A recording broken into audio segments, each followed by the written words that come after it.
स्वागत है आपका आपके चैनल विक्टोरियस एकेडमी में। और आज हम लोग शुरू करने वाले हैं क्लास 9 का छोटू सा चैप्टर टिश्यू।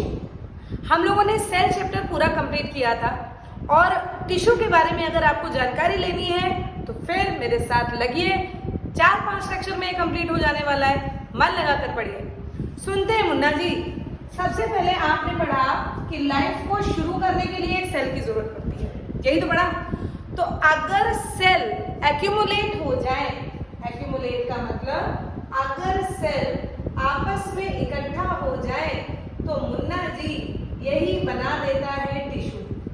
बस इतना सही आपको याद रखना है।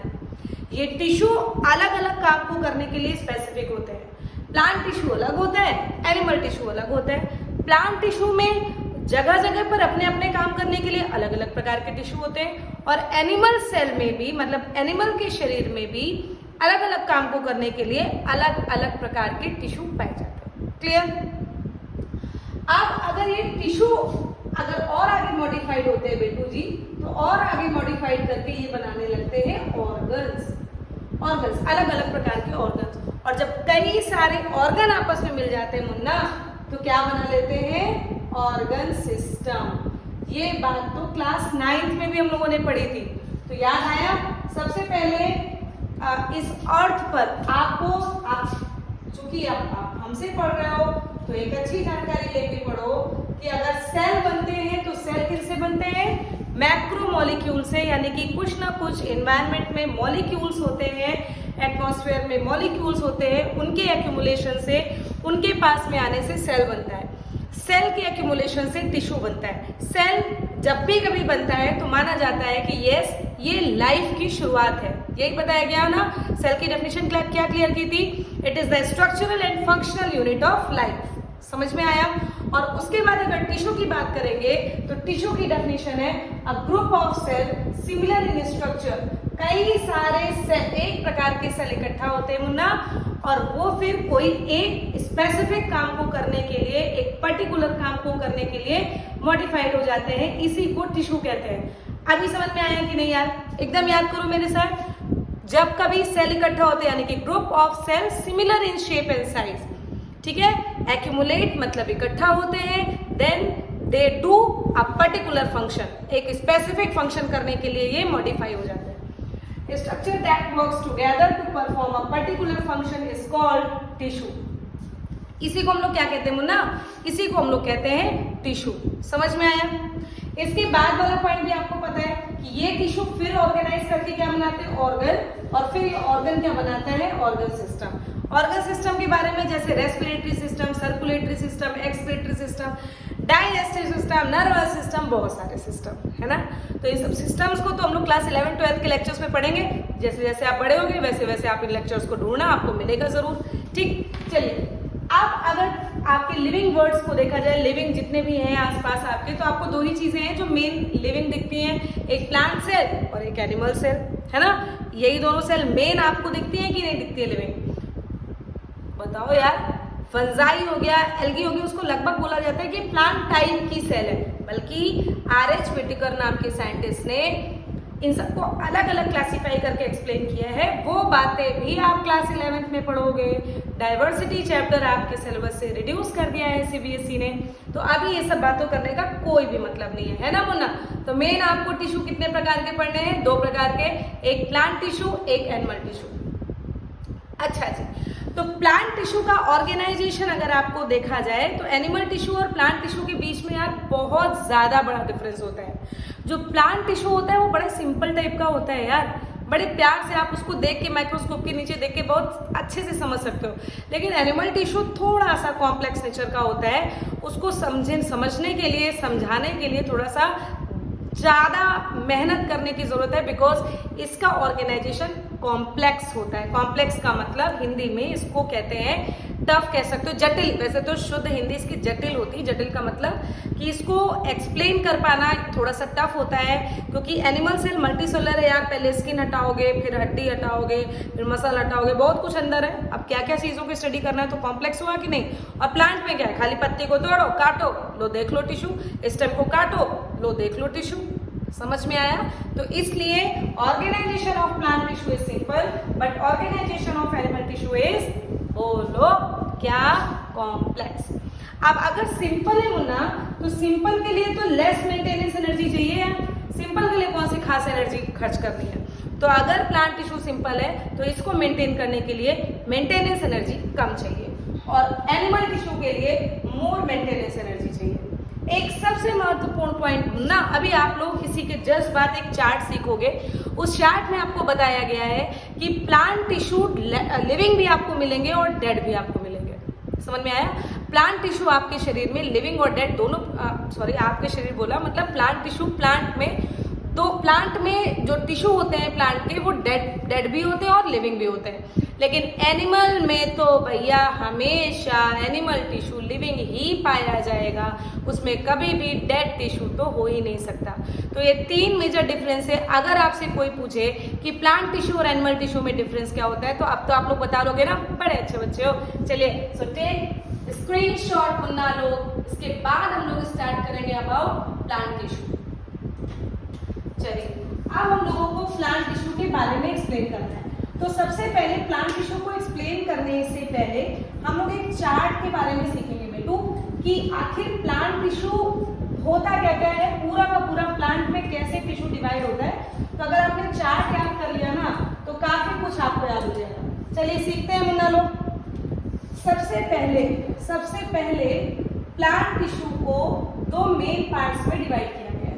2 मेन पार्ट्स में एक टिश्यू होता है मेरिस्टेमेटिक टिश्यू और दूसरा होता है परमानेंट टिश्यू। मेरिस्टेमेटिक टिश्यू और दूसरा होता है परमानेंट टिश्यू। इतनी बात समझ में?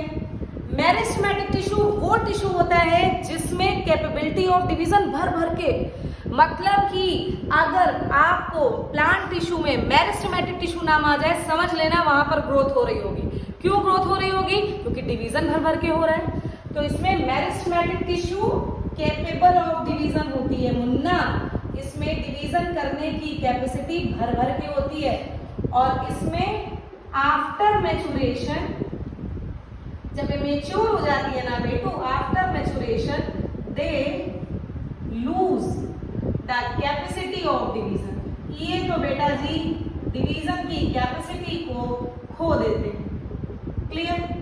इसके बाद अगर मेरिस्टेमेटिक टिश्यू की हम लोग बात करें तो मेरिस्टेमेटिक टिश्यू को according to position, meristematic tissue को अकॉर्डिंग टू पोजीशन 3 पार्ट्स में डिस्ट्रीब्यूट किया गया है। अकॉर्डिंग टू क्या? According to position. अब एक होता है एपिकल मेरिस्टेम, ठीक है, दूसरा होता है इंटरकैलरी मेरिस्टेम और तीसरा होता है लेटरल मेरिस्टेम। पोजीशन देखो यार, पोजीशन होता है at the tip of the root and shoot. अब रूट शूट क्या है? ये स्वेल है, स्वेल के नीचे वाला रूट होता है, उसके ऊपर वाला जितना भी पार्ट आपको दिखता है वो सब क्या कहलाता है? शूट कहलाता है। समझ में आया? तो एपिकल मेरिस्टेम कहाँ पाया जाएगा? At the tip of the root and shoot. Intercalary meristem का बेटो 2 पोजीशन याद करना है। पहला at the base of leaf, at the base of leaf मतलब अगर ये लीफ है तो लीफ के बेस पर यहां पर पाया जाएगा। क्लियर? और दूसरे नंबर पर at the internode of stem, अगर आपने इस तरीके के गन्ना वगैरह देखा है ना, उसमें ये पोर्शन पाया जाता है बीच में, तो ये पोर्शन ही कहलाएगा आपका क्या? इंटरनोड। तो यहाँ पर भी भर के क्या पाए जाते हैं भाई?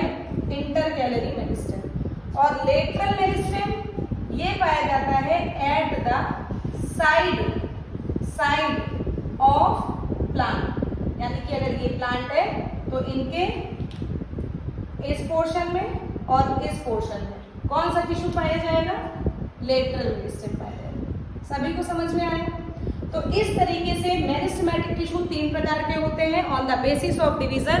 First one is known as apical meristem, second one is known as intercalary meristem and the third one is called बोलो lateral meristem. Apical meristem is present at the tip of the root and shoot. Intercalary meristem is present at the base of the leaf and at the internode of the stem. And lateral meristem is present at the side of the plant. Clear? इसके बाद बेटू जी apical meristem को भी दो तरीके, अरे ये पढ़ चुके हो आप लोग भाई. शूट के पास पाया जाएगा तो ये क्या कहलाएगा? Shoot apical meristem.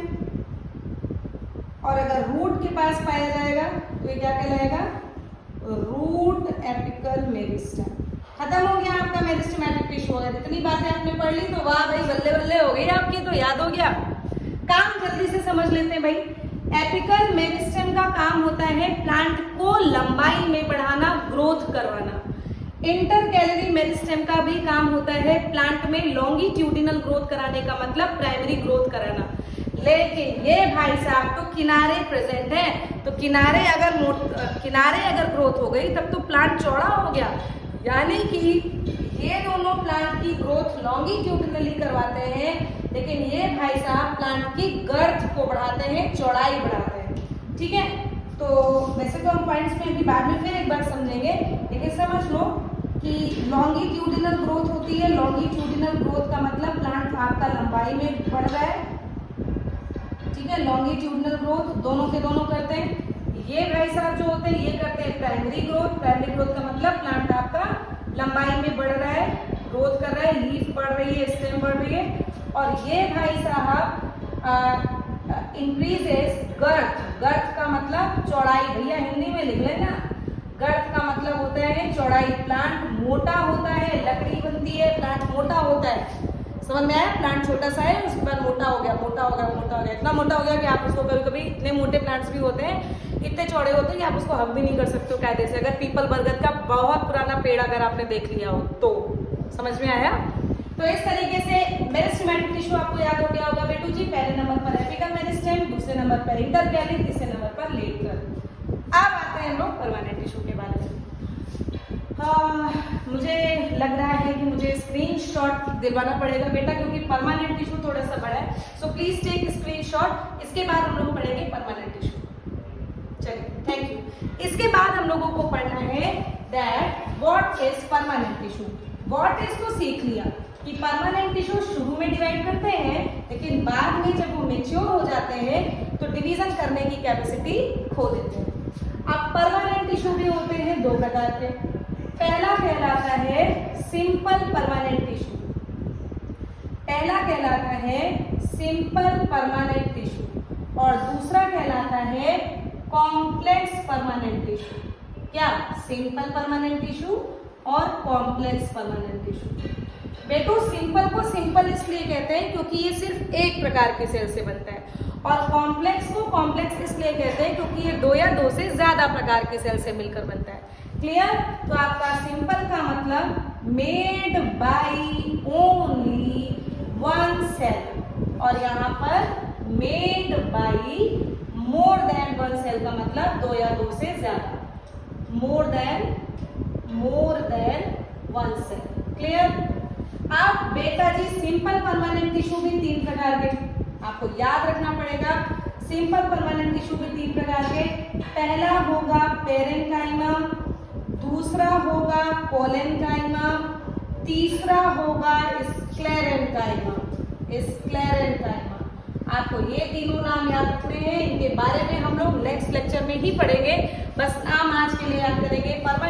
Permanent tissue में सिंपल परमानेंट टिश्यू तीन प्रकार के, पेरेन्काइमा, कोलेन्काइमा, स्क्लेरेन्काइमा. और कॉम्प्लेक्स परमानेंट टिश्यू जो होते हैं बेटा ये दो प्रकार के होते हैं. पहला कहलाता है जाइलम और दूसरा कहलाता है फ्लोएम. क्लियर? जाइलम में बोला तो made by more than one type of cell. चार प्रकार की सेल पाई जाती है. पहला जाइलम ट्रेकीज, दूसरा जाइलम वेसेल, तीसरा जाइलम फाइबर और तीसरा जाइलम चौथा जाइलम पेरेन्काइमा. तो हो गई ना चार प्रकार की सेल. बोलो भैया, जाइलम भी चार प्रकार की सेल से बनना, तभी तो इसको कॉम्प्लेक्स कहते हैं. और फ्लोएम भी चार प्रकार की सेल से मिलकर बनता है. पहला सीव ट्यूब्स, दूसरा कंपेनियन सेल्स, दूसरा कंपेनियन सेल्स, तीसरा फ्लोएम फाइबर, ठीक है, और लास्ट हो गया फ्लोएम पेरेन्काइमा। तो इस तरीके से आपका चार्ट एक तरीके से प्लांट टिश्यू में खत्म हुआ। आपको इतना सारा पढ़ना है, वो ना सारा नहीं है, थोड़ा सा मेरे साथ लगे रहोगे, बहुत जल्दी सीखोगे। मेरिस्टेमेटिक टिश्यू में अभी हम लोगों ने क्या ही किया था यार, जल्दी से नाम देख लेते। मेरिस्टेमेटिक टिश्यू में हम लोगों ने 3 नाम देखे थे। एक देखा था क्या, एपिकल मेरिस्टेम, दूसरा देखा था इंटरकैलरी मेरिस्टेम और तीसरा देखा था लेटरल मेरिस्टेम। और उसके बाद एपिकल मेरिस्टेम में 2 नाम देखे थे, शूट एपिकल मेरिस्टेम और देखा था रूट एपिकल मेरिस्टेम। साम राम में कंफ्यूज मत होना, मतलब पिटाई हो जाएगी। हम ये पढ़ा चुके हैं, it is a shoot apical meristem and root apical meristem. आपके सामने एक बार चार्ट कंप्लीट है, इसलिए उसको दोबारा लिखा है। समझ में आया? तो जल्दी से एक बार और रिवाइज करो। प्लांट टिश्यू को मेन कितने पार्ट्स में डिवाइड किया गया है? 2 पार्ट्स में। पहला, बोलो भाई मेरे साथ बोलो, मेरिस्टेमेटिक टिश्यू और दूसरा परमानेंट टिश्यू। मेरिस्टेमेटिक टिश्यू में बहुत ज्यादा डिवीजन करने की कैपेसिटी होती है, तो ये प्लांट की मेन अगर प्लांट की ग्रोथ के लिए रिस्पॉन्सिबल टिश्यू की बात करें तो उसका नाम मेरिस्टेमेटिक टिश्यू। दूसरे प्रकार का टिश्यू क्या होता है? Permanent tissue. शुरू में तो भैया डिवाइड करता है, लेकिन after maturation they lose the capacity of division, यानी कि अब ये डिवीजन नहीं करेंगे भाई, ठीक। इसके बाद on the basis of position, ये जो आपके मेरिस्टेमेटिक टिश्यू होते हैं 3 प्रकार के होते हैं, apical meristematic tissue, intercalary meristematic tissue है, लेटरल। इनकी पोजीशन आपको बताई और इनका काम बताया है। एपिकल जो होते हैं वो टिप पे पाए जाते हैं, यानी कि शूट एपिकल मेरिस्टेम में और रूट एपिकल मेरिस्टेम में। ये प्लांट की ग्रोथ के लिए रिस्पॉन्सिबल होता है। इसके बाद intercalary eight the base of leaf और इंटरनोड पे पाया जाता है, ये भी प्लांट की ग्रोथ करवाता है। और लेटरल मेरिस्टेम प्लांट के साइड में पाया जाता है, इसलिए प्लांट की गर्थ बढ़ाता है, यानी कि चौड़ाई बढ़ाता है, ठीक। इसके बाद परमानेंट टिश्यू को 2 पार्ट्स में बांटा गया है, एक सिंपल परमानेंट टिश्यू, दूसरा कॉम्प्लेक्स परमानेंट टिश्यू। जो सिंपल परमानेंट टिश्यू होते हैं ये सिर्फ एक प्रकार के सेल से मिलकर बने होते हैं। वो 3 प्रकार के आप पढ़ोगे, पेरेन्काइमा, कोलेनकाइमा, स्क्लेरेन्काइमा। मेरे शॉर्ट्स में आपने इसका निमोनिक्स देखा होगा, पीसीएस से आपको बताया गया है। पीसीएस, पेरेन्काइमा, कोलेनकाइमा, स्क्लेरेन्काइमा, ठीक है। तो parenchyma, collenchyma, sclerenchyma. Complex permanent tissue एक से ज्यादा प्रकार के सेल से मिलकर बने होते हैं। ये भी 2 प्रकार के होते हैं, जाइलम एंड फ्लोएम। ये जाइलम की सेल्स हो गई, जाइलम ट्रेपीज, xylem vessel, xylem fibre, xylem parenchyma.